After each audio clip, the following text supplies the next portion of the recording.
आइए आप लोग का स्वागत करता है आशीष रंजन क्लासेस में। आज 11वीं का बायोलॉजी लेकर आया हूँ। देखिए हम लोग बायोलॉजी में पहले तो विज्ञान के हम लोग के 3 शाखा होता है। पहला होता है फिजिक्स और दूसरा केमिस्ट्री और तीसरा बायोलॉजी। तो अब हम लोग बायोलॉजी के बारे में अध्ययन करना है।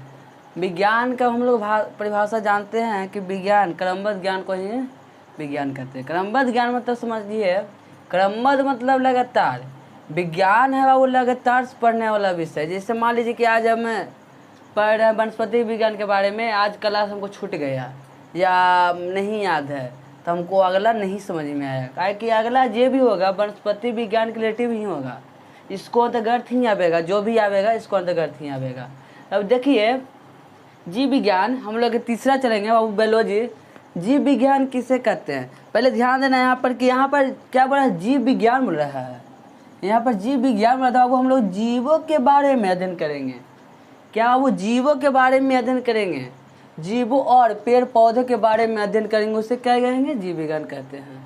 देखिए विज्ञान को वह शाखा जिसमें जीवों और पेड़ पौधे के बारे में अध्ययन किया जाता है या करते हैं।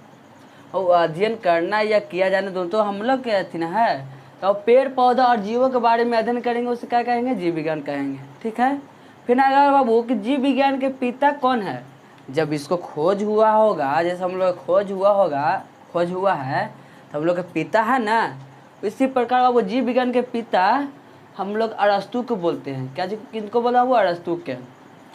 अरस्तु है बाबू जो जीव विज्ञान की खोज किए थे। और एक बात अब याद, जंतु विज्ञान की भी खोज किए थे, अरस्तु ने किए थे। जो वैज्ञानिक थे अरस्तु, जंतु विज्ञान और जीव विज्ञान दोनों का खोज किए थे। तो यहाँ पर देखेंगे कि जीव विज्ञान को के भागों में बांटा गया, वो 2 भागों में बांटा गया है। ये सब लोग बच्चे से पढ़ते हैं कि वनस्पति जीव विज्ञान को 2 भागों में बांटा गया है। पहला हो गया वनस्पति विज्ञान, जिसको हम इंग्लिश में बोलते हैं बॉटनी साइंस, या फिर दूसरा हो गया जंतु विज्ञान, जिसको हम लोग जूलॉजी साइंस या जूलॉजी बोलते हैं। हम लोग बच्चे से पढ़ते हैं, 9वीं या 8वां से हम लोग पढ़ते हैं कि बायोलॉजी को 2 भागों में बांटा गया है, फलाना फलाना फलाना। ठीक है बाबू, यहाँ पर ध्यान देना है कि जीव विज्ञान के भागों में बांटे गए, 2 भागों में बांटे गए। पहला है वनस्पति विज्ञान और दूसरा है जंतु विज्ञान। जब वनस्पति विज्ञान का खोज हुआ होगा तो उसका पिता भी तो होगा ना। जैसे हम लोग का नामकरण हुआ, जैसे हम लोग का जन्म हुआ है तो हम लोग का पिता है ना। इसी प्रकार वनस्पति विज्ञान का खोज हुआ तो उसका पिता का नाम है थियोफ्रस्टस। थियोफ्रस्टस है वो जंतु विज्ञान के पिता हैं। और वनस्पति विज्ञान के पिता हैं थियोफ्रस्टस और जंतु विज्ञान के पिता है अरस्तु। ठीक है, यहाँ से दिक्कत तो नहीं होना चाहिए। तो हम लोग बच्चे से पढ़ते हैं, वो आज बेसिक क्लास है। हम लोग जो शुरू से पढ़ते आए हैं उसके बारे में जानकारी लेना है। अब इसके बाद हम लोग का चैप्टर चालू होता है। ठीक है,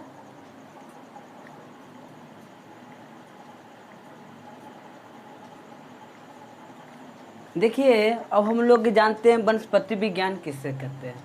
वनस्पति विज्ञान हम लोग सुन रहे हैं तो वनस्पति, इसको तोड़िए तो वनस्पति, वनस्पति मतलब वन का संतान, वनस्पति सपत्ति मतलब वनस्पति मतलब वन के साथ में जो मिलता है, जैसे हम लोग पेड़ पौधा वन में पाते हैं। वन मतलब जंगल, तो जंगल कहाँ रहता है बाबू, जंगल को हम लोग वन भी बोल सकते हैं। जैसे मान लो कि 12 जंगल है, उसको वन बोल सकते हैं ना, फॉरेस्ट। ठीक है, तो अब यहाँ पर ध्यान देंगे कि वनस्पति विज्ञान किसे कहते हैं। वनस्पति विज्ञान हम उसे कहेंगे बाबू विज्ञान को वह शाखा। इसको देखो, इसको विज्ञान ही बोल सकते हैं या तो जीव विज्ञान को वह शाखा। तो जीव विज्ञान बाबू वनस्पति विज्ञान के पिता हो गया। अब विज्ञान को जो दादा हो गया, तो हम लोग दादा के भी नाम से पहचाने जा सकते कि ना बच्चा ना जा। तो मतलब कि मान लो कि ये हमारे दादा कुछ भी नाम रहे तो हमको ना बोल सकते फलाना के पोता है। इसी प्रकार बाबू वनस्पति विज्ञान को भी वो उसको दादा के नाम से पहचाना जाता है। विज्ञान को जो है दादा हो गया, वनस्पति विज्ञान के दादा हो गया। तो वनस्पति विज्ञान के दादा हो गया तो इसको पहचान नहीं मिलेगा कि फलाना के पोता है। तो इसलिए हम इसको जीव विज्ञान की बोल सकते हैं कि जीव विज्ञान की वह शाखा, तो विज्ञान की वह शाखा बोल सकते हैं। जीव विज्ञान, विज्ञान के बेटा हो गया जीव हो गया, और जीव विज्ञान के बेटा कौन हो गया, वनस्पति विज्ञान। ठीक है ना। तो विज्ञान को वह शाखा जिसमें पेड़ पौधे के बारे में अध्ययन किया जाता है उसे क्या कहेंगे, वनस्पति विज्ञान कहते हैं। पेड़ पौधे जैसे बोल देंगे कि आम के पेड़ लगल है, तो कुछ पेड़ है ना, आम। आम क्या है? आम कहाँ से आता है? पेड़ से आता है। केला कहाँ से आता है? पेड़ से आता है। सब क्या जो बाबू वनस्पति विज्ञान हो गया है। अब जंतु विज्ञान बाबू देखेंगे यहाँ, तो जंतु विज्ञान विज्ञान की वह शाखा जिसमें जीव जंतु के बारे में अध्ययन किया जाता है उसे जंतु विज्ञान कहते हैं। देखिए पहले बाबू याद करें, यहाँ पर याद करना नहीं है, यहाँ पर समझना है।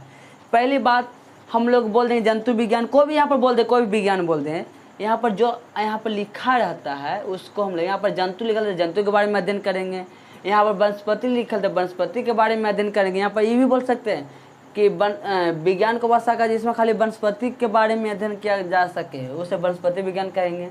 अब इसको बाबू यहाँ पर जंतु लिखल है तो जंतुओं के बारे में अध्ययन करेंगे, जीव जंतु के बारे में अध्ययन करेंगे, उससे क्या बोलेंगे? जंतु विज्ञान बोलेंगे। ठीक है। जीव जंतु बाबू हम लोग आ जाएंगे, जैसे कीड़ा मकोड़ा सब जितना भी हो जाता है ना, वह सब जीव जंतु। जो सांस लेता है, जो एक स्थान से दूसरे स्थान जा सकता है, वह हो गया जीव जंतु हो गया। ठीक है। और वनस्पति विज्ञान जो एक स्थान पर ही रहे और बाकी अपना सब काम करे, वो वनस्पति विज्ञान हो जाएगा। जैसे हम लोग पेड़ लगाते हैं आम या कुछ के, तो एक ही स्थान पर रहता है, उसका जड़ है ना फैलता है, उस एक स्थान पर खड़ी रहता है, उसको उठा के यहाँ से आना ना कर सकते हैं।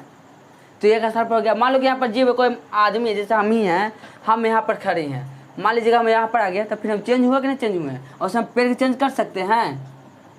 ये हो गया वनस्पति विज्ञान। जो एक ही जगह पर रहेगा वो वनस्पति विज्ञान हो गया। आज जो एक स्थान से दूसरा स्थान अपने जाए उसे क्या कहेंगे? जंतु। ठीक है। देखिए हम लोग का पहला चैप्टर चालू होता है जीव जगत की विविधता, मतलब जीव के बारे में विभिन्न प्रकार के, मतलब क्या अलग करना है उसको। जगत, जीव जगत तो जीव तो अनेक प्रकार के बाबू, उसको विविधता को बताना है। तो पहला हम लोग का है जीव जगत। जीव जगत मतलब कि जीव हो गया और किंगडम, जो विश्व में जितना भी जीव है वह स्वतंत्र है, वह सब जीव जगत के बारे में हम लोग जानना है। जीव जगत के वर्गीकरण, जो जीव को जो वर्गों में रखा गया है उसका नाम देना है। ठीक है। वनस्पति जगत, पेड़ पौधे के बारे में जानना है। प्राणी जगत, जंतु मतलब प्राणी, जंतु विज्ञान के बारे में जानना है। ठीक है। अब हम लोग पहला चैप्टर पढ़ेंगे कि जीव जगत है क्या।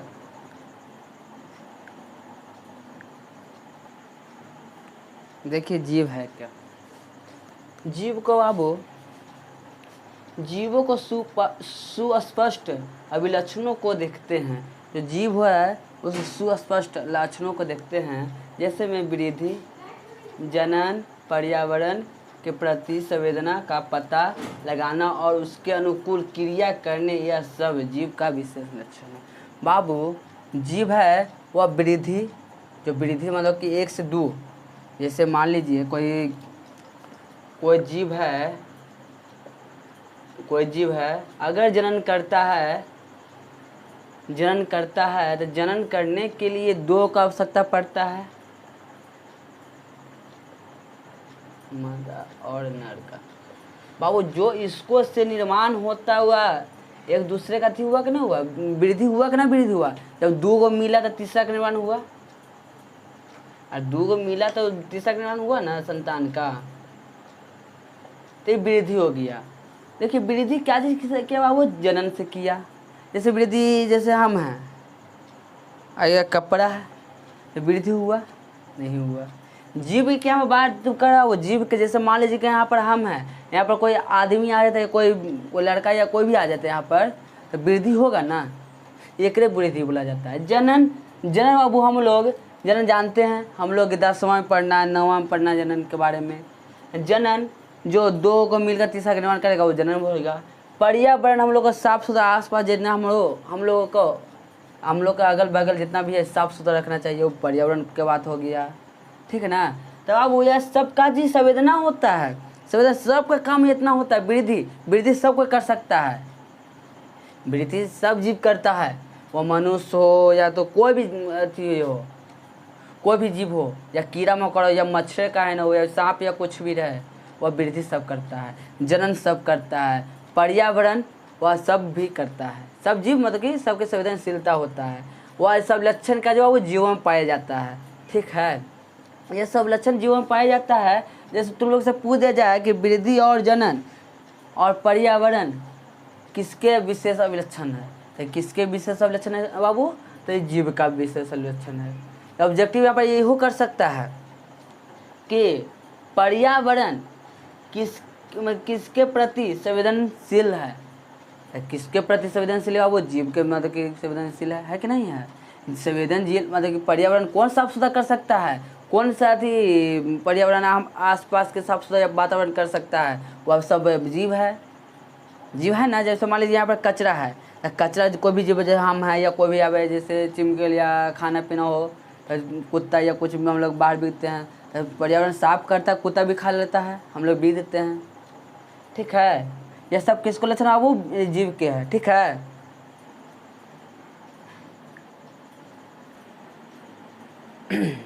देखिए अब आता है जीवों का विलक्षण में। जीवों का विलक्षण जैसे हम लोग अभी लक्षण, जैसे कोई के लक्षण होता है, जैसे कोई के लक्षण होता है कि पढ़े के लक्षण नहीं होता है, खाली घूमे के लक्षण हो, खाए के लक्षण हो, मोबाइल चलाए के लक्षण हो, गेम खेले के लक्षण हो। लक्षण तो जीव में होता है ना। इसी प्रकार वो लक्षण हम लोग जानेंगे। विलक्षण भार में वृद्धि होना, भार में वृद्धि होना। जब मान लीजिए कि कोई बच्चा अगर जन्म लेता है तब रहता है मान लीजिए 3 kg, अगर वो भार अगर बढ़ेगा, जैसे मान लीजिए अभी 1 महीना के है तो 3 kg के है, अब 3 महीना के होगा तो इसको भार में वृद्धि होगा, भार वृद्धि होगा ना। तो देखिए पहले इसको परिभाषा जानते हैं। जीवों में कोशिका विभाजन द्वारा कोशिकाओं की संख्या बढ़ती है जिससे भार में वृद्धि होती है। बाबू को जीवों में जो कोशिका विभाजन होता है, कोशिका विभाजन होगा ये तो सब जानता है। कुछ भी जैसे मान लीजिए ये टूटेगा, जैसे अभी 1 है, अगर इसको हम निकालेंगे तो 2 हुआ कि नहीं हुआ, संख्या बढ़ा कि नहीं बढ़ा। अगर मान लीजिए इसको तोलेंगे तब जितना भी हो पावर हो, इसको तोलेंगे तो 100 ग्राम हो, इसको जोड़ेंगे तो भार में वृद्धि होगा और संख्या वृद्धि होगा नहीं होगा। देखिए ये गो है आई जाके मिलेगा तो ये दोनों में मिला तो जाकर कुछ 2 हुआ कि नहीं हुआ। तो यही बोल रहा है कि जीवों में कोशिका विभाजन द्वारा कोशिकाओं की संख्या बढ़ती है। बाबू जब कुछ टूटेगा, जैसे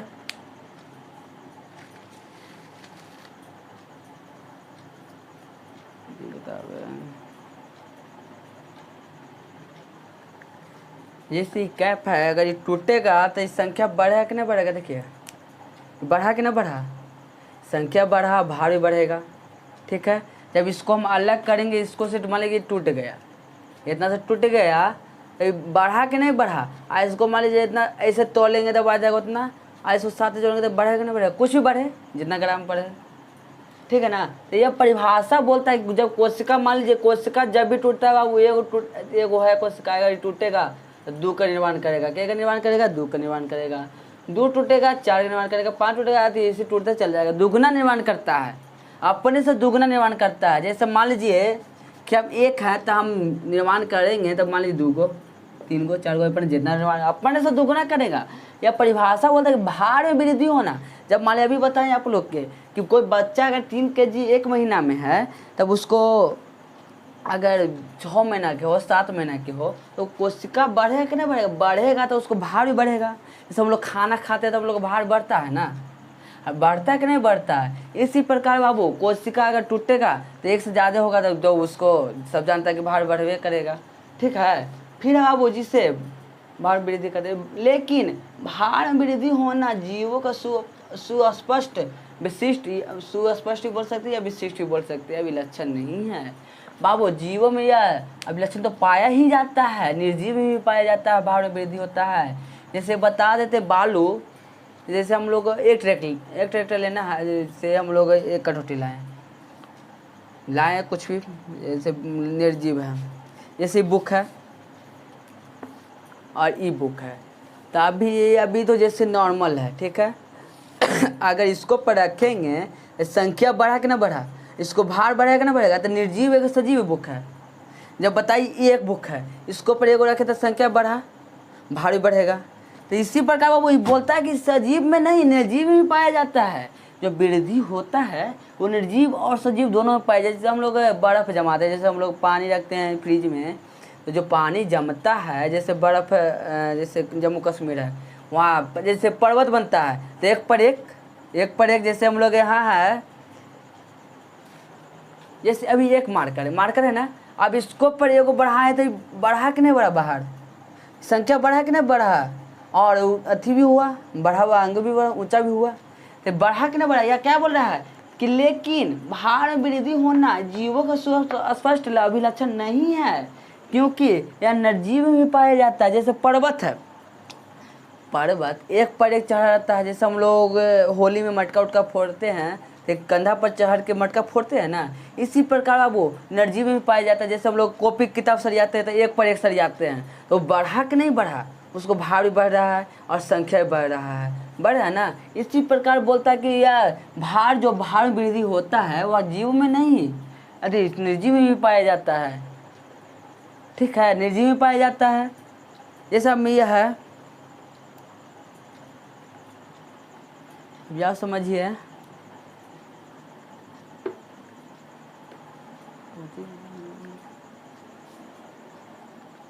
जैसे ही कॉपी है ना, ये कॉपी है, मान लीजिए ये क्या चीज़, सजीव है कि निर्जीव है, निर्जीव है। अब इसको बढ़ाना है भार और संख्या दोनों, तो इसको इससे रखेंगे तो बढ़ेगा कि नहीं बढ़ेगा, बढ़ेगा ना। जैसे गिट्टी है, गिट्टी हम लोग लाते हैं बाबू, एक ट्रैक्टर लाते हैं तो एक ही पर एक ना चढ़ा रहता है, जैसे ट्रैक्टर ही है और ट्रैक्टर में गिट्टी भरा हुआ है, तो एक ही पर एक करके ना भरा हुआ हो जाता है कि अलग अलग रहता है, एक ही पर एक करके, तो निर्जीव है सजीव गिट्टी है। जैसे हम लोग सीमेंट लाते हैं तो सीमेंट के बोरा भी एक पर एक चढ़ा के लाते हैं, तो भार ओसू बढ़ रहा है। हम लोग सजीव में भी हम लोग अथी जनन करते हैं तो 1 से 2 हुआ, 2 से 3 हुआ, तो वृद्धि हो रहा है ना, ये एक बोला जाता है, भार में वृद्धि बोला जाता है। ठीक है, जैसे यहाँ पर देखेंगे बाबू, पर्वत मतलब कि हम लोग ठेठ भाषा में क्या बोलते हैं, पहाड़। ग्लेशियर, जो बर्फ़ का ग्लेशियर होता है, बर्फ़ जैसे जम्मू कश्मीर है वहाँ ग्लेशियर पाया जाएगा, बर्फ़ होता है, बर्फ़ जैसे एक पर एक रहता है। रेत, जैसे बालू आबू, जैसे रेगिस्तान में बालू में बालू है कि नहीं, बालू है तो बढ़ रहा है कि नहीं बढ़ रहा है। जैसे धूल है, जैसे मान लीजिए यहाँ पर धूल जमा है, फिर हवा चलेगा, कुछ धूल अब आवेगा तो जमा होगा, फिर कुछ आवेगा फिर बढ़ेगा, ऐसे बढ़ते बढ़ते ना बढ़ा होगा। जैसे हम लोग पानी जमाते तब जमते जमते ना जमता है कि एक बार जम जाता है। इसी प्रकार है बाबू, या निर्जीव और सजीव में दोनों में वृद्धि होता है, भार में वृद्धि निर्जीव और सजीव दोनों में होता है। बस खाली इतना ही है कि इसको में कोशिका की संख्या बढ़ता है और इसको में बाबू जितना भी संख्या रहता है वो अपने आप एक स्थान से दूसरा स्थान उड़ाता है या लाया जाता है या अपने से उड़ कर आता है। ठीक है, फिर देखना है बाबू, जीव के 2 गुण होते हैं बाबू, जीव जो हैं उसका 2 गुण होते हैं। पहला है विशिष्ट गुण और सामान्य गुण। विशिष्ट गुण बाबू यह खाली सजीव में पाया जाता है, यह क्या वो विशिष्ट है जो उसको खाली गुण सजीव में पाया जाता है। देखिए, विशिष्ट गुण में कोई अपवाद नहीं है, विशिष्ट में विशिष्ट जो गुण है उसको में कोई अपवाद नहीं है, कोई बुराई नहीं किया गया है, और सिर्फ बाबू सजीवों के लिए होता है, सिर्फ सजीवों के लिए होता है। और देखिए सामान्य गुण, ये सामान्य गुण सब में हो सकता है, निर्जीव में भी सजीव में भी सब कुछ में हो सकता है। सामान्य जैसे भी भार में वृद्धि होना वो सब में हो रहा है, निर्जीव में भी हो रहा है और सजीव में भी हो रहा है। निर्जीव भी बढ़ा रहा है अपना संख्या, सजीव भी संख्या बढ़ा रहा है, ये दोनों में होता है, सब के लिए समान। जैसे हम लोग सामान्य जाति, हम लोग का कोई जाति नहीं होता, ना टीचर का जाति होता है ना स्टूडेंट का जाति होता है। टीचर का जाति सिर्फ टीचर होता है। अगर जो भी टीचर कहता है कि हम फलाना जाति हम ये जाति करेंगे, वो टीचर कभी हो ही नहीं सकता है। टीचर का मतलब होता है कि वो अपना कोई बच्चा रहे, गरीब अमीर कोई भी जाति का रहे, हमको मतलब नहीं है। अरे जाति बनाया कोई इंसान बनाया है, तो जाति को वो हम लोग को बढ़ावा नहीं देना है, हम लोग को पढ़ाई का बढ़ावा देना है कि हम लोग पढ़ेंगे कैसे। मान लीजिए कि हमको से गलती कुछ होता है, हमको कमेंट कीजिए या व्हाट्सअप या कॉल कुछ भी कीजिए, हम लोग के संपर्क कीजिए। हमको से भी गलती हो सकता है, हमको से भी गलती हो सकता है, पूछे से हमको और आपको बीच में लगवे नहीं करे कि हम टीचर आप स्टूडेंट हैं। पूछताछ करते रहिए, कमेंट कीजिए, कुछ भी कीजिए, हमको संपर्क कीजिए। कोई गलती हो हमको गलती बताइए, कि फलाना जगह गलती आप सुधारिए, फिर सुधारेंगे अगला वीडियो में। कोई गलती करते करते ना पहुँचता है। जैसे हम लोग मैथ बनाते हैं तो मान लीजिए कि हमको फार्मूला नहीं याद है तो हम गलती लिख देंगे, फिर मान लीजिए कि सर बताएंगे तो फिर लिखेंगे गलती। ये ना कि सर बताएं वही चीज़ हम याद कर लिए, हम ही लिखवा दे इतना हम याद कर लिए, तो इससे कोई फ़ायदा नहीं होने जाना है। बस हम लोग को खाली याद करना है कि भार में वृद्धि क्या होता है। तो बाबू जीव में कोशिका विभाजन होता है और निर्जीव में बाबू एक स्थान से दूसरे स्थान कोई लाता है या अपने से उड़ कर आता है या कोई अति करता है, वह निर्जीव में हो गया। बस ये इतना याद करना है, इतना नहीं याद करना है। अरे खाली समझना है, किताबी कीड़ा नहीं बनना है, खाली हम लोग को समझना है। इन्हें जैसे मैथ हम लोग बताते गए, हाँ फलाना इतना है, उतारते चल जाओ, उतारते चल जाओ। छापो छापो, क्या दिक्कत है, किसको नुकसान है? नुकसान होने वाला है तुम लोग के। इसलिए हम यहाँ लिखवाते हैं वो नहीं याद कीजिए, जो समझ में जो समझाते हैं वो समझिए, एक बार नहीं समझे फिर कमेंट कीजिए, फिर समझा देंगे। यही कहा है ना बुद्धि हो, हमको क्या दिक्कत है, लेट से होगा सिलेबस खत्म। जे बार पूछना जे बार पूछ सकते हैं, ठीक है। देखिए अगर कोई की दिक्कत होता है तो मेरा नंबर पर संपर्क कीजिए।